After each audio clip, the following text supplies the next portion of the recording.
Lembaga Survei Indonesia (DNIJA) menemukan ada 5 isu partai yang menarik di tahun 2018. Salah satunya adalah meningkatnya elektabilitas Partai Golkar sejak ditetapkannya Ketua Umum baru Erlangga Hartanto yang dinilai memberikan harapan baru bagi Partai Golkar. Sementara itu elektabilitas PDIP justru mengalami penurunan. Namun begitu, kedua partai masih menjadi partai yang elektabilitasnya lebih besar dari perolehan suaranya pada pemilu 2014 lalu.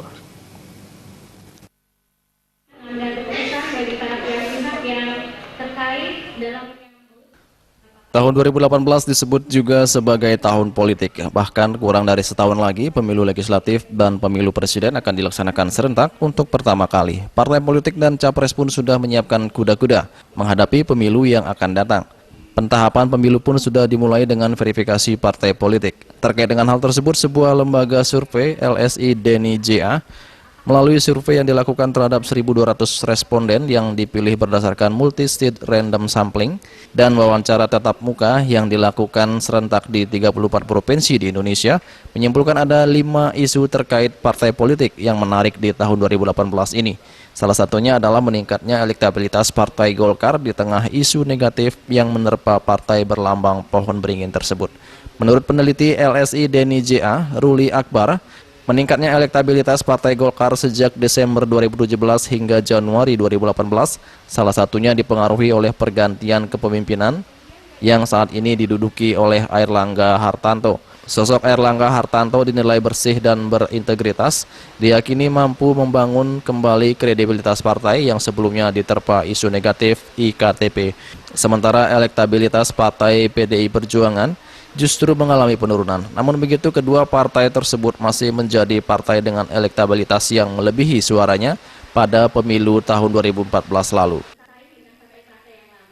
Nah, sosok Ketua Umum baru Golkar Erlangga Hartanto lah yang dianggap bisa memberikan harapan baru atau dianggap Golkar bersih di tagline barunya dari Erlangga Hartanto.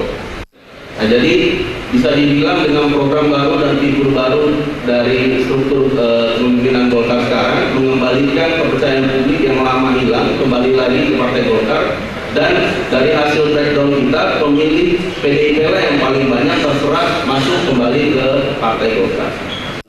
Atau bisa jadi nanti akan mendongkrak suaranya akibat.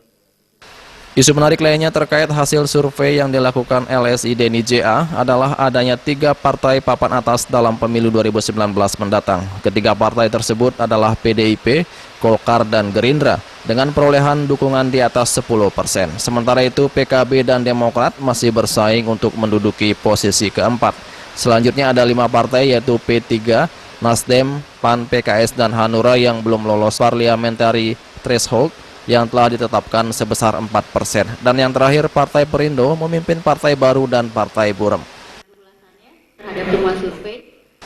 Dari Jakarta, Juli Soeharto dan Ketut Sumadiasa melaporkan.